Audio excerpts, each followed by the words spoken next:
चलिए साइड हटिए साइड सामने दो चलो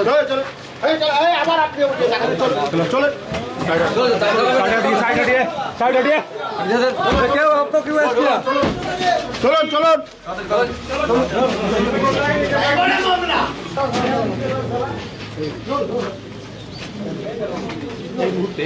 এই মুহূর্তে আদালতে এই মুহূর্তে মালদা আদালতে দেখতেই পাচ্ছেন পুলিশের ভিড় প্রচুর রাজ্য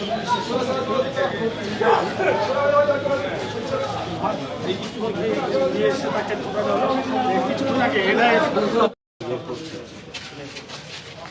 সামনে যাবো না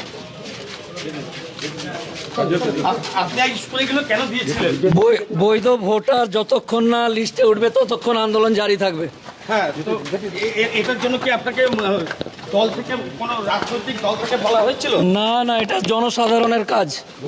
তাহলে আপনি এই ধরনের উস্কানিগুলো কেন? কোনো উস্কানিমূলক বক্তব্য নেই, কিন্তু বারবার যেটা মুখ্যমন্ত্রী তিনিও আজকে বলেছেন যে এই ধরনের জানে না, বিনা তথ্যে উত্তর বক্তব্য দিয়েছে। বৈধ ভোটার যতক্ষণ না লিস্ট হবে আন্দোলন চলবে। তাই বলে আপনি বিচারকদের গোটা রাত এইভাবে আটকে রাখতে কোনো প্রমাণ যদি দেখাতে পারে তা বলবে। আপনি কি অ্যাডভোকেট নাকি? উস্কানিমূলক বক্তব্যের জন্য আপনি কি অ্যাডভোকেট? অ্যাডভোকেট। আপনি এই ধরনের অ্যাডভোকেট হয়ে এই ধরনের আচরণ আপনার এই ধরনের কোন কি ধরনের আচরণ?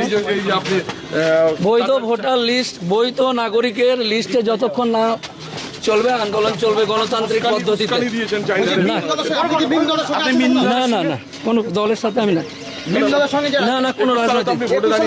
তারপর থেকে আমি রিজাইন করেছি। আপনি ভোটে দাঁড়িয়েছিলেন তো? নেই বললাম তো আপনাকে।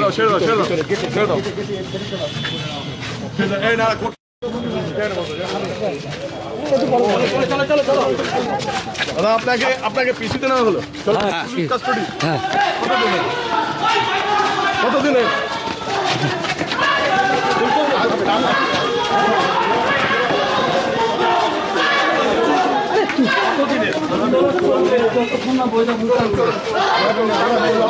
কোন দলকে সামনে নিয়ে আন্দোলন করবেন?